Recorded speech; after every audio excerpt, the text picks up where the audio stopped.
Class 8 इस video के अंदर हम करेंगे chapter 13 direct and inverse proportion की एक्सरसाइज 13.2 का क्वेश्चन नंबर 6 से लेकर 11 तक।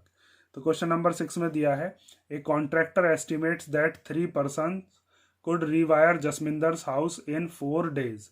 एक कॉन्ट्रैक्टर है जो कि ये एस्टिमेट लगाता है कि अगर 3 लोग होंगे या 3 आदमी होंगे तो वो जसमिंदर के घर में वायर मतलब कि तार वगैरह लगा देंगे, जो बिजली वगैरह की फिटिंग होती है। कितने दिन में? 4 दिन में। If he uses 4 person instead of 3। लेकिन अगर वो 3 आदमियों की जगह, पहले यहाँ पर उसने 3 आदमी यूज किए थे, 3 आदमी की जगह अगर वो 4 आदमियों को लेकर आए तो उसको काम करने में कितना टाइम लगेगा, मतलब वो जो जॉब है रीवायरिंग की जॉब वो कितने दिन में हो जाएगी। तो यहाँ पर एक चीज देखो, 2 चीज दे रखी है पहले तो हमें।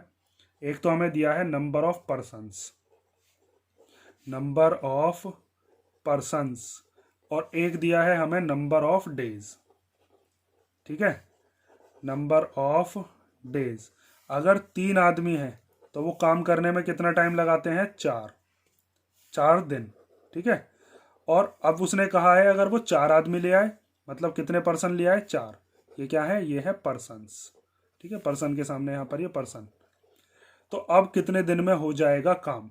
तो सबसे पहले तो आप ये देखोगे डायरेक्ट का या इनवर्स का।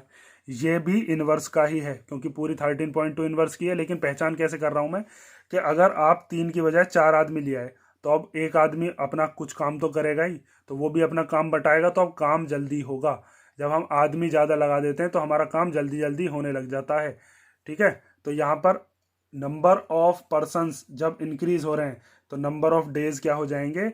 डिक्रीज हो जाएंगे, क्योंकि जब ज़्यादा आदमी लगते हैं तो काम जल्दी हो जाता है। पहले 3 बंदे कर रहे थे, अब 4 बंदे कर रहे हैं, तो वो चौथा बंदा कुछ तो काम करेगा, तो इसीलिए वो 4 दिन की बजाय काम जल्दी होने लग जाएगा। तो यहाँ पर ये किसका है? ये है इनवर्स का, और इनवर्स में इनका क्या लेते हैं हम? प्रोडक्ट लेते हैं। तो 3 की मल्टीप्लाई 4 में और 4 की मल्टीप्लाई x में। ठीक है, ये x हमने क्या मान लिया? जितने दिन में वो 4 लोग काम करेंगे। अब ये 4 मल्टीप्लाई का ये इधर ले आएंगे तो किस में आ जाएगा? डिवाइड में। इधर क्या बचा? x। 4 से 4 कट गया, 1 1 बार। तो यहाँ से क्या बचा? x की वैल्यू कितनी आ गई? 3 आ गई। इसका मतलब कि अगर 3 आदमी 4 दिन में काम कर रहे थे तो 4 आदमी कितने दिन में काम कर देंगे? 3 दिन में काम कर देंगे। लास्ट में लिख देना बस ये चीज।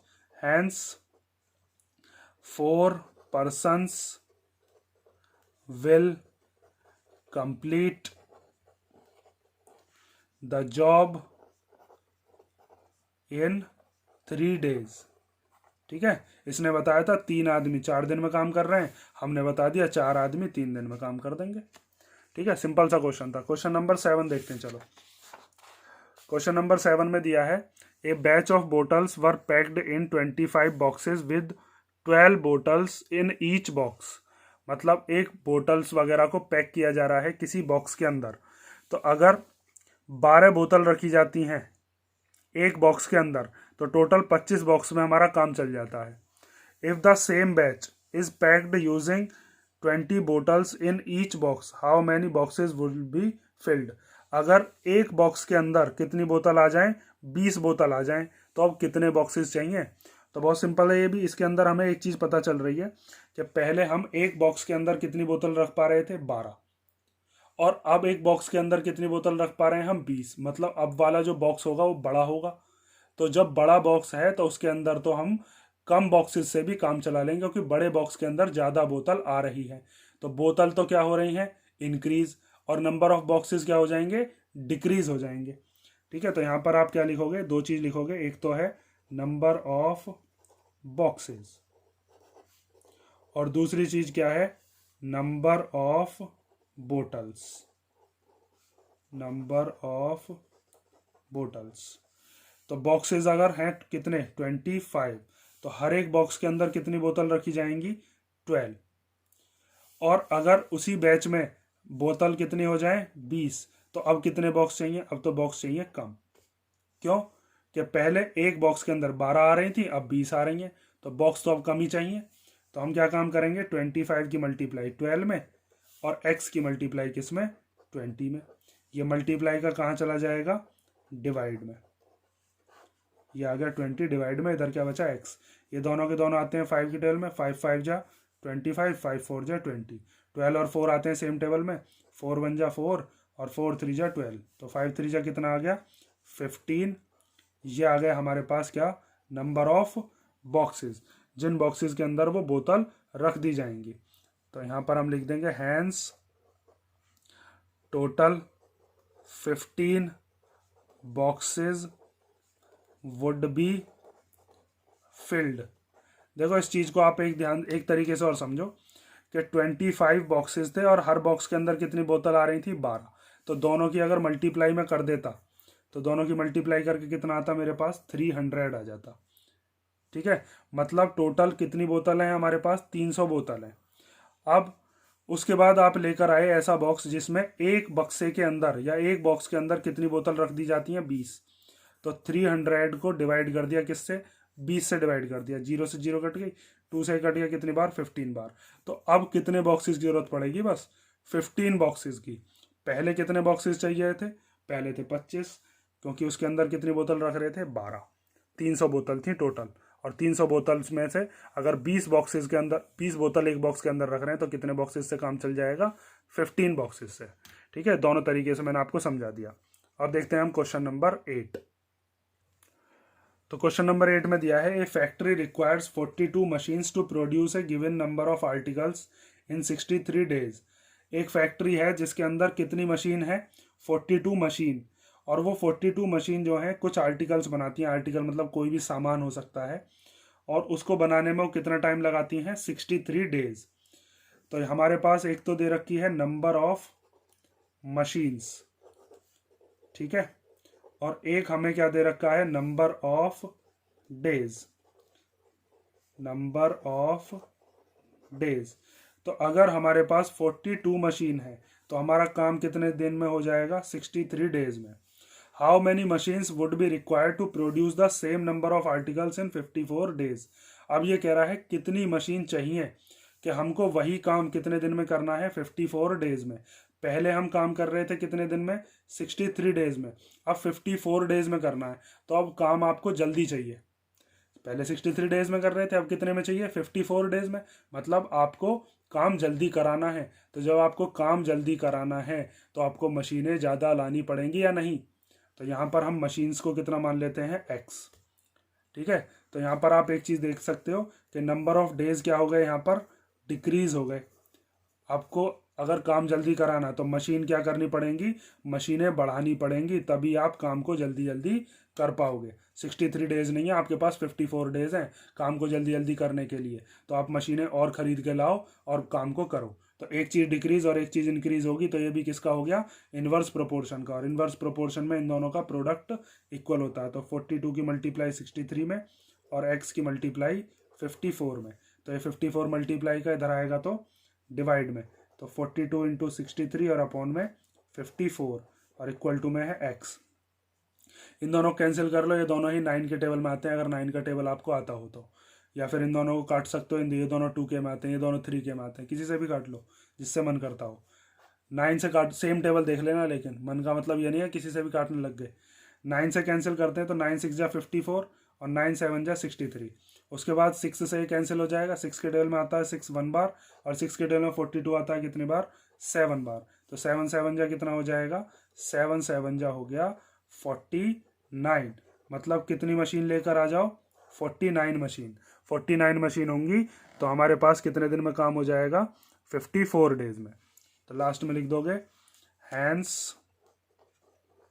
49 मशीन्स वुड बी रिक्वायर्ड। ठीक है, ये हो गया क्वेश्चन नंबर 8। अब हम देखते हैं क्वेश्चन नंबर 9। तो क्वेश्चन नंबर 9 दिया है a car takes 2 hours to reach a destination by travelling at the speed of 60 kilometre per our.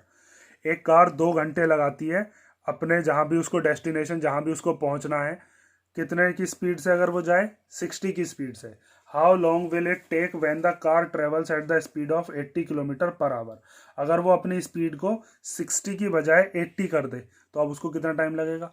तो यहाँ पर तो आपको साफ पता चल रही है जब हम तेज स्पीड कर देंगे तो अब टाइम कम लगेगा, मतलब स्पीड तो कर दी हमने इंक्रीज, तो टाइम क्या हो जाएगा डिक्रीज, क्योंकि अब हम तेज जा रहे हैं तो जल्दी पहुंच जाएंगे।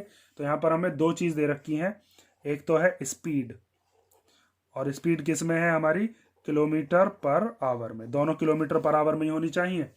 और उसके बाद टाइम दे रखा है, टाइम किस में है, आवर में, ठीक है, आवर में हम आंसर निकालेंगे। तो जब स्पीड होती है उसकी कितनी, 60 की, तो उसको कितना टाइम लगता है पहुंचने में, 2 घंटे। और अगर उसकी स्पीड हो जाए 80 की तो उसे कितना टाइम लगेगा, x मान लेते हैं हम, ठीक है। तो यहाँ पर भी आपको पता चल गया कि ये इन्वर्स का है, तो इन्वर्स का मतलब इन दोनों का क्या होगा, प्रोडक्ट इक्वल होगा। तो 60 की मल्टीप्लाई 2 में और 80 की मल्टीप्लाई x में, ये 80 इधर मल्टीप्लाई का इधर आएगा तो डिवाइड में, तो 60 इंटू 2 अपॉन में आ गया 80 इक्वल टू x। अब 0 से 0 कैंसिल हो गया, 6 और 8 दोनों टेल में आते हैं, 2 और 8 भी आते हैं, चलो 2 और 8 को काट लेते हैं, तो 2 1 जा 2 और 2 4 जा 8। अब क्या बचा, 6 और 4 बचा, ये दोनों 2 के टेल में आते हैं, तो 2 3 जा 6 और 2 2 जा 4। तो x की वैल्यू कितनी आ गई, 3/2 आवर। या फिर इसी को हम पॉइंट में भी लिख सकते हैं या फ्रैक्शन में भी। पॉइंट में लिखोगे तो कितना आ जाएगा 1.5 और फ्रैक्शन में लिखोगे तो 1:1/2। दोनों तरीके से बता देता हूँ मैं, कोई भी हो सकता है आपके आंसर में कैसे लिखा हुआ हो। जैसे 3/2 है तो 2 से डिवाइड करेंगे, 2 1 जा 2, बचा कितना 1, ये 1 क्या है इसमें, ये हो गया रिमाइंडर। तो ये जो रिमाइंडर वाला 1 है ये तो ऊपर आ जाता है, ये कोशेंट वाला 1 ये इधर आ जाता है, और ये वाला जो 2 है जिससे आपने डिवाइड किया था ये 2 एज इट इज़ रहता है। तो ये हो गया 1.5 आवर, ठीक है, ये भी लिख सकते हो। या फिर अगर इसी को ही आपको पॉइंट में लिखना हो तो यहाँ पर आप पॉइंट लगा लो और पॉइंट के बाद क्या बढ़ा लेते हैं 0, तो 2 5 जा क्या हो जाएगा 10, ठीक है। तो ये कितना आ जाएगा 1.5 आवर। तीनों का मतलब एक ही है, कोई सा भी आप आंसर लिख के आओगे एग्जाम में तीनों ही सही माने जाएंगे, ठीक है। तो कितने देर में पहुंच जाएगा, पहले जब वो 60 की स्पीड से जा रहा था तो उसे 2 घंटे लग रहे थे, अगर वो अपनी स्पीड को 80 किलोमीटर पर आवर कर देगा तो उसे कितना टाइम लगेगा, 1.5 घंटा लगेगा, 1 घंटा 30 मिनट। तो यहाँ पर आप लिख दोगे लास्ट में कि hence the car reach the destination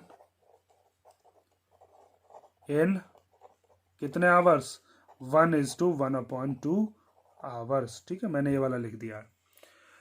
तो ये हो गया क्वेश्चन नंबर 9। अब हम देखते हैं क्वेश्चन नंबर 10।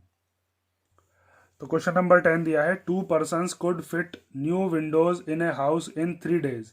मतलब 2 आदमी हैं तो वो 2 आदमी नई खिड़की लगा सकते हैं एक घर में कितने दिन में, 3 days में। तो हमें यहाँ पर 2 चीज़ दी है, एक तो दिया है नंबर ऑफ पर्सनस और एक क्या दिया है हमें, नंबर ऑफ डेज।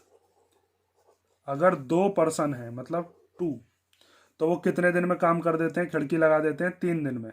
अब फर्स्ट पार्ट में क्या कहा है, 1 of the person fell ill, मतलब एक बेचारा क्या हो गया, बीमार हो गया, बिफोर द वर्क स्टार्टेड, काम शुरू होने से पहले ही बीमार हो गए। How long would the job take now, अब कितने दिन में काम होगा।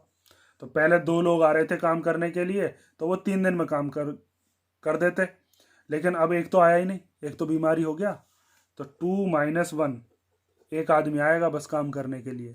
पहले हमने हिसाब लगाया था कि 2 आदमी आएंगे 3 दिन में काम कर देंगे, लेकिन एक बीमार हो गया तो अब कितने दिन में काम होगा हमारा खत्म। वो जो खिड़कियाँ हमें अपने घर में लगानी थी तो वो कितने दिन में लगेंगी, उसे मान लिया हमने x। और हमें ये पता है कि जब अब अकेला आदमी आएगा तब उसे तो ज़्यादा टाइम लगेगा, मतलब नंबर ऑफ पर्सनस क्या हो गए, डिक्रीज, तो नंबर ऑफ डेज क्या हो जाएंगे, इंक्रीज। और एक चीज़ डिक्रीज हो गई और एक चीज़ इंक्रीज हो जाए तो वहाँ पर क्या होता है, वहाँ पर होता है इनवर्स प्रोपोर्शन। और इनवर्स प्रोपोर्शन में इनका क्या ले लेते हैं, रेशो। तो 2/3 के इक्वल में क्या, सॉरी क्या ले लेते हैं, प्रोडक्ट। 2 × 3 के इक्वल में क्या आ जाएगा, 1 × x। तो 1 की जब x से मल्टीप्लाई करोगे तो 1 ही आ जाएगा वो तो 2 3 जा कितना हो जाएगा 6, और 1 की x में करेंगे तो कितना आ जाएगा, x ही आ जाएगा। तो इसका मतलब अगर एक अकेला आदमी काम करेगा तो उसे कितने दिन लगेंगे, उसको लगेंगे 6 दिन। तो यहाँ पर आप लिखोगे number of days taken by 1 person is 6 days, ठीक है, या इक्वल टू 6 days, 6 दिन लगेंगे। अब देखो अगले में कह रहा है how many persons would be needed to fit the windows in 1 day। अब इसमें कह रहा है कि नहीं हमको तो काम एक ही दिन में कराना है, तो एक दिन में काम खत्म कराने के लिए कितने लोग चाहिए ये बताइए। तो हम पहले तो जो हमें दे रखा था क्वेश्चन में वही लिखते हैं, एक तो हमें दे रखा था नंबर ऑफ पर्सन्स और एक था हमारे पास नंबर ऑफ डेज। हमने ये हिसाब लगाया था कि अगर 2 लोग आएंगे तो कितने दिन में काम खत्म हो जाएगा, 3 दिन में। लेकिन अब सेकंड वाली कंडीशन में इसने ये कह दिया कि नहीं, हमें तो काम 1 दिन में ख़त्म करवाना है, 1 ही दिन में खिड़की लगेगी। तो अब 1 दिन दे दिया हमें, तो हमें ये बताना कितने आदमी चाहिए 1 दिन में काम खत्म करने के लिए। तो यहाँ पर हम क्या मान लेते हैं, यहाँ पर मान लेते हैं वाई। ठीक है, इधर एक्स माना था, इधर वाई मान लिया। तो हमें ये पता है कि जब हमें काम जल्दी कराना है तो अब हमें आदमी चाहिए ज़्यादा। तो इसका मतलब यहाँ पर नंबर ऑफ डेज क्या हो गए, नंबर ऑफ डेज हो गए यहाँ से यहाँ तक आते में डिक्रीज, कम। तो हमें नंबर ऑफ पर्सन्स क्या करने पड़ेंगे, वो करने पड़ेंगे इंक्रीज। एक चीज़ डिक्रीज, दूसरी चीज़ इंक्रीज। तो वहाँ पर हमेशा क्या होता है, वहाँ पर होता है इन्वर्स, और इन्वर्स में इनका लेते हैं प्रोडक्ट।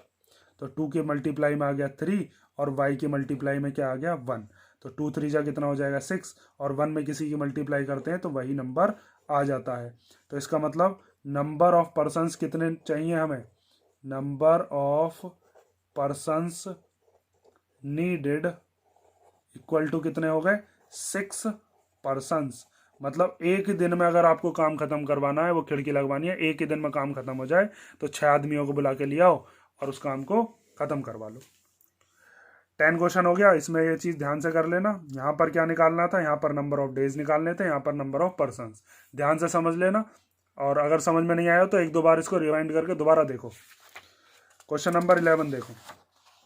क्वेश्चन नंबर 11 दिया है, a school has 8 periods each of 45 minute duration. आपके स्कूल में पीरियड्स चलते होंगे, स्कूल में जैसे इंग्लिश का, मैथ का, एसएसटी का, इन सब के पीरियड चलते हैं। तो एक स्कूल है, उसके अंदर टोटल नंबर ऑफ पीरियड्स कितने चलते हैं 8, और हर एक पीरियड कितनी देर का होता है 45 मिनट का।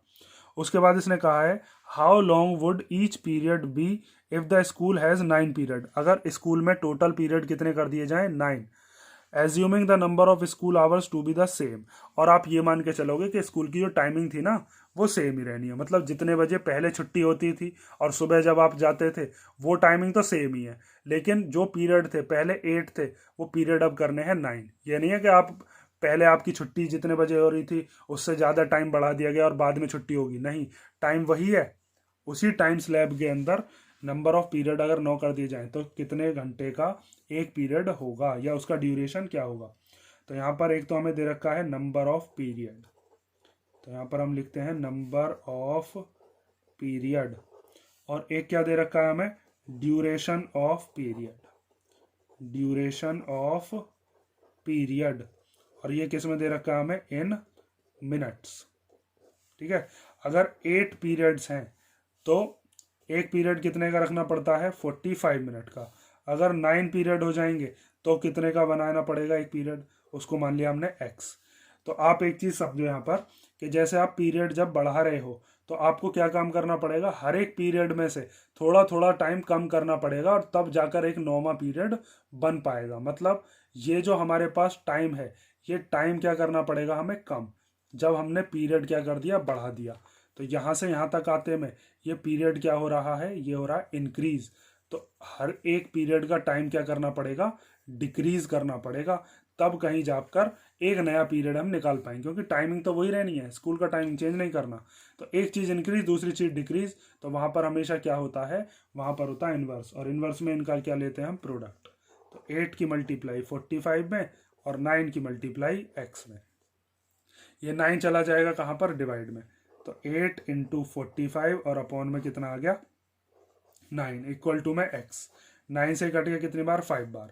9 5 जा 45 होते हैं ना। अब 8 5 जा कितना हो जाएगा, 8 5 जा हो जाएगा 40। तो x इक्वल टू आ गया 40 मिनट। मतलब एक पीरियड अब कितनी देर का कर दो, 40 मिनट का कर देंगे तो हमारे पास 8 की बजाय 9 पीरियड हो जाएंगे। तो लास्ट में लिख दोगे hence duration of each period would be 40 minute. देखो इस चीज़ को आप ऐसे भी समझ सकते हो कि आपके पास पहले 8 पीरियड चल रहे थे, कितनी देर के, 45 मिनट के। हर एक में से 5-5 मिनट निकाल लो। 8 पीरियड में से पहले पीरियड में से 5 मिनट निकाली, दूसरे में से 5 मिनट। तो ऐसे करके अगर जब आप 8 पीरियड्स में से 5-5 मिनट निकालोगे तो क्या हो जाएगा, 40 मिनट का एक नया पीरियड बन जाएगा। और फिर बाकी के जो पीरियड्स हैं उनमें से तुमने हर एक में से 5-5 मिनट कम करी थी, तो बाकी के जो 8 पीरियड हैं वो भी 40-40 मिनट के हो गए। हर एक पीरियड में से 5-5 मिनट कम करी है ना, तो 8 पीरियड कितनी देर के हो गए, 40 मिनट के। और वो जो 5-5 मिनट आपने 8 पीरियड में से कम करी थी, उसमें से एक 9वां पीरियड और बन गया। समझ में आई ना बात। तो ये हो गया क्वेश्चन नंबर 11। इसी के साथ हमारा चैप्टर नंबर 13 खत्म होता है, डायरेक्ट और इनवर्स प्रोपोर्शन। इसकी पहचान आपको मैंने कई बार बता दी है, डायरेक्ट और इनवर्स की पहचान कैसे करते हैं। पहचान बहुत ज़्यादा ज़रूरी है एग्जाम के लिए। यहाँ पर तो बहुत सिंपल है, 13.2 में आंख मीच के करते रहो कि भाई इनवर्स प्रोपोर्शन है, और 13.1 जो वो डायरेक्ट प्रोपोर्शन का है। एग्जाम में पहचान कैसे करेंगे, क्योंकि मेन चीज़ तो वही है, एग्जाम में ही तो आपको जाकर ये सॉल्व करने होंगे, कॉपी में से करने से ही कोई फ़ायदा थोड़ी नहीं है। तो अब इसको कर लो, और किसी क्वेश्चन में कोई डाउट हो तो कमेंट करके बता देना।